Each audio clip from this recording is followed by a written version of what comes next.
Zionists do not represent the Jewish people. They try to claim that they represent the Jewish people. But they don't, because Zionism and Judaism are two different concepts. I want to come back, though, to the something I mentioned earlier, the fact that there are people who look orthodox and yet they're staunch supporters of Zionism. How does this come about? First of all, let me say quite clearly, we have the authority of history, although, as I said, sadly it's a minority view, although a very considerable minority who still understand within the Jewish people and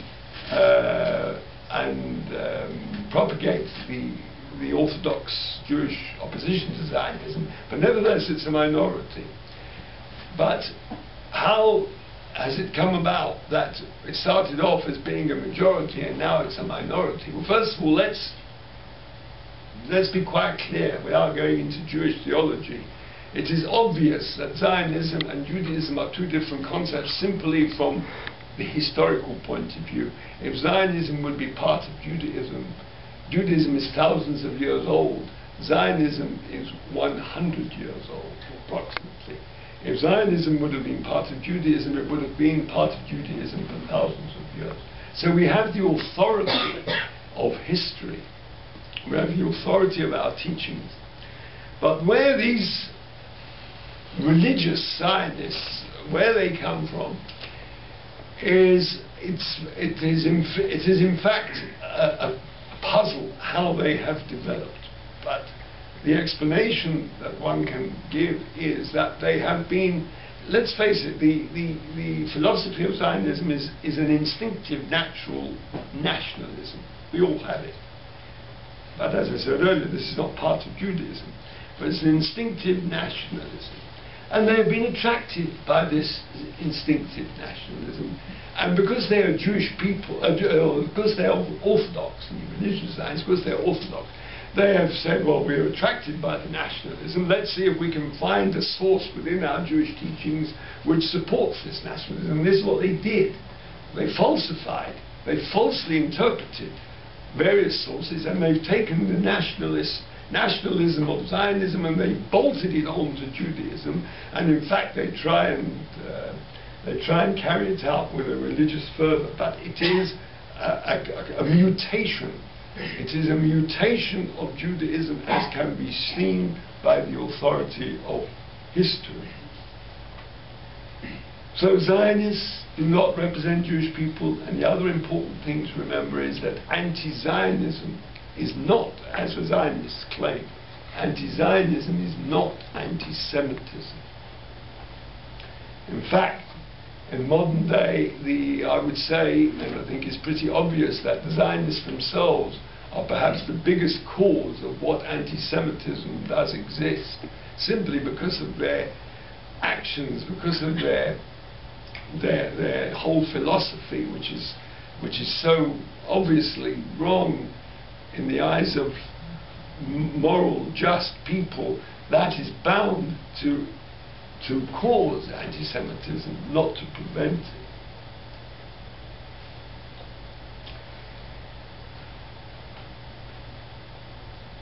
I'd just like to finish up and say this, that one thing important to remember is this, that, you know, particularly in the recent conflict that took place, there were charges as to whose fault it was, whether it was the Palestinian, the Hamas, or whatever it is, the Palestinians, whether it was the fault of the Israelis. And really, the whole question of whose fault it was, as we stand at the moment, is totally irrelevant. One has to look back at the root cause of the problem. And the root cause of the problem is the very existence of this flawed concept known as the Zionist state. There's no doubt about it that it's the very existence of the Zionist state which is the root problem of the strife in Palestine. And there will be no peace until this cause disappears. it's a false, it is a flawed concept. It cannot last because falsehood must come to an end. And it's also wrong to say that one cannot reverse the facts on the ground, that it exists. One can reverse it. It may take a long time. But there have been other instances of facts on the ground being reversed, like the case of the apartheid regime in South Africa. When I was a young man, that was considered to be rock solid, but it came to an end, and comparatively bloodlessly. The tremendous edifice of the Soviet Union, who would have dreamt that it would fizzle out almost overnight, and also comparatively bloodlessly.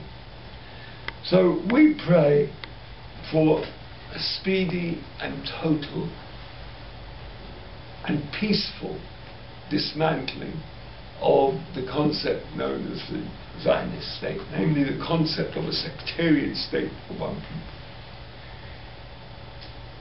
and should be replaced by a regime which would be entirely according to the aspirations of the Palestinian people, where Jew and Arab will be able to live peacefully alongside each other as they had done in previous centuries. And again, it's important to remember it's not a religious conflict. The religions have lived peacefully alongside each other for centuries. It is a political conflict. It's a conflict which has nothing to do with religion. It's a question of removing something which is immoral and unjust. So that is our prayer, and let us hope that that takes place speedily within our time, and everybody in Palestine will be able to live peacefully alongside each other, and may we merit the time when the glory of the Almighty will be revealed over the whole world, and everybody will live in peace with each other. Thank you, man. Thank you very much, Rabbi Ahron Cohen. I think you all agreed that was a very fascinating, interesting speech. And I appreciate you all have questions, and if you can withhold questions until the end, where we'll listen to our second speaker.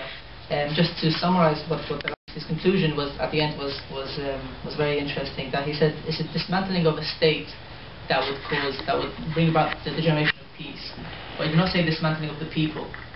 And I think that's quite important. That is the one thing that we're having in this event, that the sanctity of human life is probably more important than any other kind of state. And I appreciate the Rabbi for finishing on that note. So I would like to introduce our second